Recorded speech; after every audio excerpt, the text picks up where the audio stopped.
یہ عمار خان یاسر صاحب نے ٹویٹ کیا، کہتے ہیں کہ 2007 میں مذاکرات کامیابی کے قریب تھے کہ ریاست نے لال مسجد میں طاقت کے استعمال سے منہ کالا کیا۔ اب 18 سال بعد اس داغ کو صاف کرنے کے لیے کچھ ٹٹوؤں کو لانچ کر کے ہر چیز سے انکاری ہو گئے۔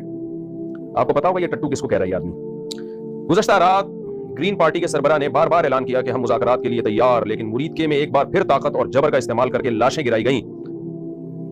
فوٹیجز بھری پڑی ہیں سوشل میڈیا پہ، لیکن چند سال بعد پھر سفید پگڑیوں اور رومالوں والے کہہ رہے ہوں گے کہ اگر کوئی مرا تھا تو اس کے ورثاء سامنے آئے۔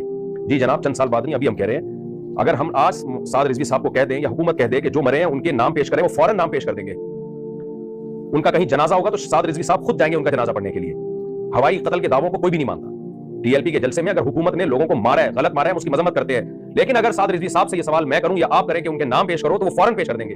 یہی فرق ہے ٹی ایل پی کے جلسے کے واقعے میں جو ظلم ہوا اور جامعہ حفصہ کے واقعے میں، کہ 18 سال سے جامعہ حفصہ میں مطالبہ کیا جا رہا ہے کہ آپ ان بچیوں کے نام، ان کے وارثوں کے نام پیش کریں، آپ نام پیش نہیں کر رہے۔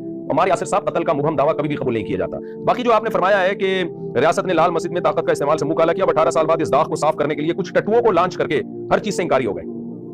پہلا تو آپ نے جو الزام لگایا کہ ہر چیز سے انکاری ہو گئے، اس الزام کی کیا دلیل ہے آپ کے پاس؟ مفتی عبدالرحیم صاحب کے بیانات موجود ہیں۔ ان کا دعویٰ صرف اتنا ہے کہ بچیاں شہید نہیں ہوئی، نہ بچیاں اغوا ہوئی ہیں۔ جو شہادتیں ہوئی ہیں ان کو انہوں نے تسلیم بھی کیا، فوج کی غلطی بھی قرار دیا ہے، فوج کی غلطی بھی قرار دیا۔ میں نے بھی یہ کام کیا ہے، ان کی تقلید میں نہیں، میں تو یہ کام 7 سال پہلے کر چکا تھا۔ یہ جو بتایا تھا میں نے کہ لڑکیاں وہاں نہ شہید ہوئی ہیں اور نہ زخمی ہوئی ہیں، نہ اغوا ہوئی ہیں، اس خبر پہ میں اب بھی قائم ہوں۔ ایک لڑکی بھی جامعہ حفصہ کی نہ تو شہید ہوئی ہے، نہ اغوا ہوئی ہے، حتیٰ کہ زخمی بھی نہیں ہوئی ہے۔ اس میں آپ اخباروں کے تراشے نہ بھیجیں۔ میں نے پہلے بھی کہا تھا کہ مولانا عبدالعزیز صاحب سے جا کے آپ پوچھیں، وہ آپ کو بتائیں گے کہ ایک بھی لڑکی نہ تو شہید ہوئی ہے، نہ اغوا ہوئی ہے، اور نہ زخمی ہوئی ہے، نہ کسی کی عصمت دری ہوئی ہے۔ نہ مفتی عبدالرحیم صاحب سے پوچھے بغیر، ان سے جانے بغیر، میں خود 7 سال پہلے میرا بیان موجود ہے جس میں میں نے کہا تھا کہ جتنا ظلم ہوا ہے اس کو ہم مانتے ہیں کہ وہ ظلم ہے، لیکن بچیاں شہید نہیں ہوئی۔ یہ 7 سال پہلے میں نے بیان دیا تھا۔ آپ کہہ رہے ہو کہ ہر چیز سے انکاری ہو گئے، تو آپ نے ہماری طرف یہ بات منسوب کیوں کی جو ہم کہتے ہی نہیں ہیں؟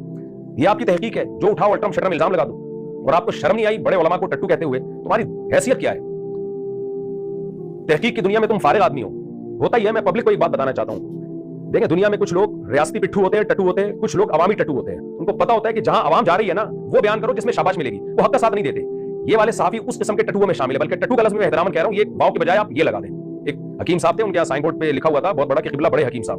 ہمارے استاذ نے کہا یہ اتنا فراڈی حکیم ہے، یہ بڑے نہیں ہے، یہاں رے اور یا کے درمیان واو چھپی ہوئی ہے۔ تو یہ آپ نے جو ٹٹو جیسا لفظ استعمال کیا نا، تو آپ نے اپنی اوقات اصل میں دنیا کو بتائی ہے کہ تم کیا ہو۔ سعد رضوی صاحب سے اگر کوئی پوچھے گا نا کہ ٹی ایل پی میں کون کون سے لوگ لاپتہ ہیں اور کون کون سے لوگوں کو حکومت نے قتل کیا ہے، میں سمجھتا ہوں سعد رضوی فوراً ان لوگوں کے نام پیش کر دیں گے، فوراً لوگوں کا نام پیش کر دیں گے۔ 18 نہیں 36 سال کے بعد بھی پوچھا جائے، 36 سال کے بعد بھی سعد رضوی نے ان کا نام پیش کرنا ہے۔ اس لیے آپ حق کا ساتھ دو۔ آپ یہ مت دیکھو کہ عوام کس چیز سے آپ کو بلے، ابھی عوام بہت آپ کو فیور کر رہی ہے اور ہمیں گالیاں پڑ رہی ہیں، لیکن ہمارا ضمیر مطمئن ہے کہ ہم نے عوام کو نہیں دیکھا، ہم نے حق کو دیکھا ہے۔ تو میں پھر اپنی بات کو ریپیٹ کر رہا ہوں، اور لوگ ہمیں کہہ رہے ہیں کیوں جامعہ حفصہ کا ٹاپک بار بار اٹھا رہے ہیں؟ ہم تو ختم کر چکے تھے، یہی لوگ ہیں جو بار بار ٹویٹ کر کے اور بیانات داخل اٹھا رہے ہیں۔